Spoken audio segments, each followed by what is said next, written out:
Salam sejahtera Malaysia, denyut nadi suara rakyat bergema di channel ini. Jangan lupa tekan butang subscribe, like dan share. Malaysia kita punya, cintai Malaysiaku, kita jaga kita.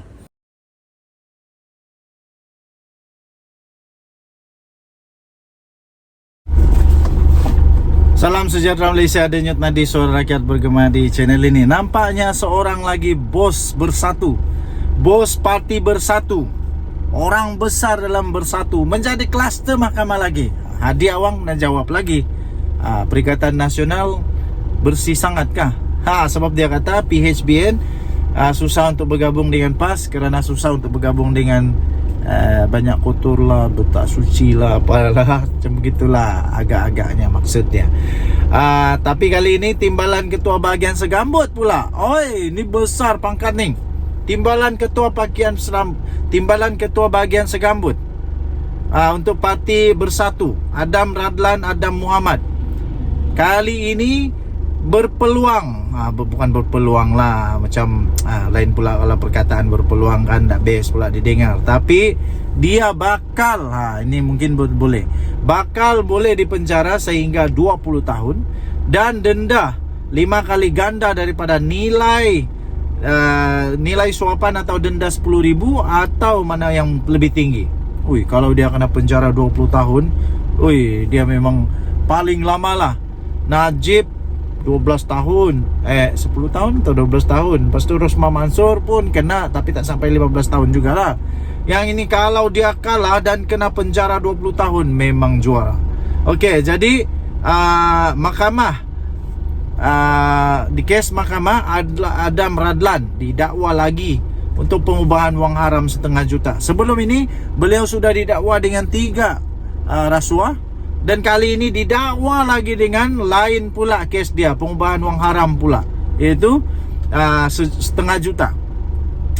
Disahkan timbalan ketua bahagian segambut Parti Pribumi Bersatu Malaysia Bersatu, Adam Radlan Muhammad didakwa lagi di Mahkamah Session hari ini atas satu lagi pertuduhan pengubahan wang haram berjumlah RM500,000.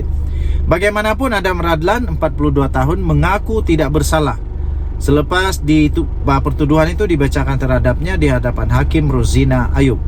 Mengikut pertuduhan itu, Adam Radlan didakwa telah menggunakan wang hasil daripada aktiviti haram berjumlah RM500,000 dari akaun CIMB Bank Berhad miliknya di CIMB Bank Berhad Cawangan Bukit Tungku di sini antara 2 Disember hingga 2021 sehingga 22 Februari 2022. Berikutan daripada itu, pertuduhan dikemukakan di bawah Seksyen 4 kurungan 1 akta yang sama. Hukuman bagi seksyen itu memperuntukkan penjara bagi yang bersalah kalau didapati bersalah, iaitu maksimum 15 tahun. Ini beza daripada yang 20 tahun tadi tu tahu. Jadi kalaulah dia dapat 15 campur 20, 35 tahun. Bakal kena 35 tahun. Pening kepala bersatu kali ini. Maksimum 15 tahun dan denda tidak kurang juga daripada 5 kali ganda atau hasil daripada aktiviti haram atau 5 juta ringgit Malaysia. Mana yang lebih tinggi jika sabit kesalahan? 5 kali 5, 25. Jadi 2,5 juta dia kena bayar kalau dia didapati bersalah, dan kena bayar 5 kali ganda. 5 kali ganda 2,5 juta. Banyak duit mau cari ni. Terdahulu timbalan pendakwa raya Farah Ezlin Yusuf Khan memohon mahkamah menggunakan pakai jaminan RM420,000 dengan seorang penjamin bagi kes predikat rasuah sebelum ini. Mahkamah sebelum ini menetapkan syarat tambahan tertuduh perlu melaporkan diri ibu pejabat SPRM Putrajaya setiap bulan dan menyerahkan pasport kepada mahkamah. Kami juga mohon kes ini dipindahkan ke Mahkamah Session lain untuk dibicarakan bersama dengan pertuduhan predikat, katanya. Okey, jadi tuan-tuan dan puan-puan yang dihormati sekalian, satu demi satu bos-bos di dalam bersatu nampaknya didakwa dan dibicarakan. Kita tengoklah, harap-harap tiadalah diorang buat salah kan. Kalau ada, tiada harapan. Untuk dapatkan berita yang tadi saya bacakan itu, anda boleh masuk di dalam kosmo.com.my. Denyut nadi suara rakyat bergema channel ini. Bye-bye. Salam sejahtera Malaysia. Selamat pagi tuan-tuan dan puan yang dihormati sekalian. Ramai orang bertanya dengan saya, apa keadaan Rafizi Ramli sekarang? Okey, so saya pun mencari berita maklumat tentang keadaan terkini Rafizi Ramli, iaitu Menteri Ekonomi Negara Malaysia. Seperti yang kita tahu, baru-baru ini Rafizi Ramli telah diserang dengan serangan jantung, dimasukkan ke hospital, dan banyaklah cerita-cerita yang pelik-pelik, yang benar, yang tak benar, yang berlegar-legar. Akhirnya hari ini Saifuddin Nasution telah memberikan perkembangan terkini Rafizi Ramli, bagaimana keadaan dia sekarang, dan dikabarkan Rafizi Ramli sudah pun selamat menjalani prosedur stent jantung. Okey, jadi dia dalam keadaan yang okey, tetapi dia ada prosedur dinamakan sebagai stent. Menteri Ekonomi Rafizi Ramli selamat menjalani pemasangan stent jantung minggu lepas. Dalam kenyataan itu, Menteri Dalam Negeri iaitu Datuk Seri Saifuddin Nasution Ismail berkata Rafizi kini sedang berehat. Disahkan sedang berehat selepas menjalani prosedur tersebut. Perkara itu, kata Saifuddin, dimaklumkan sendiri oleh sumber yang terdekat dengan Rafizi Ramli. Katanya dia selamat jalani prosedur stent jantung dan beliau kini sedang berehat di PPUM, sekarang berehat katanya.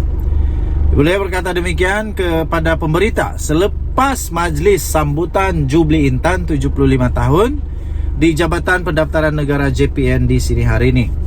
Pada 21 Oktober yang lepas, Menteri Kesihatan iaitu Dr. Zaliha Mustafa telah memaklumkan bahawa Rafizi yang juga timbalan Presiden PKR memang disahkan dalam keadaan yang stabil. Saifuddin menyifatkan Rafizi adalah seorang yang kuat bekerja dan mementingkan kesempurnaan dalam setiap kerjanya.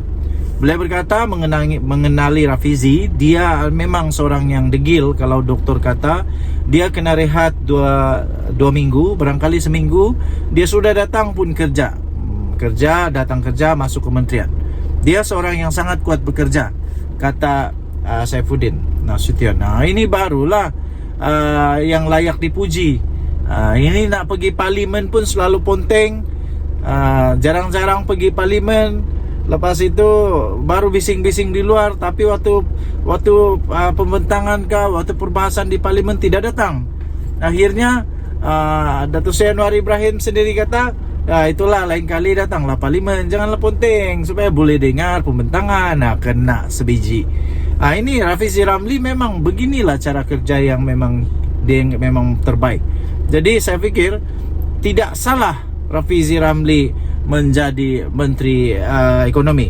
Jadi Saifuddin juga berkata, kalau saya berpeluang bercakap dengan dia, saya mau nasihatkan beliau supaya pastikan betul-betul sihat dulu, tahap kesihatan pulih sepenuhnya, kerana beliau memikul tanggungjawab yang amat besar.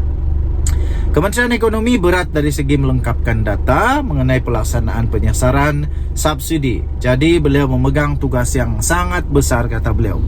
Tambahnya, saya tahu dia seorang yang perfeksionis dan akan berusaha melengkapkan sampai pada masanya, bukan buat kerja secara sempurna ataupun ala kadar.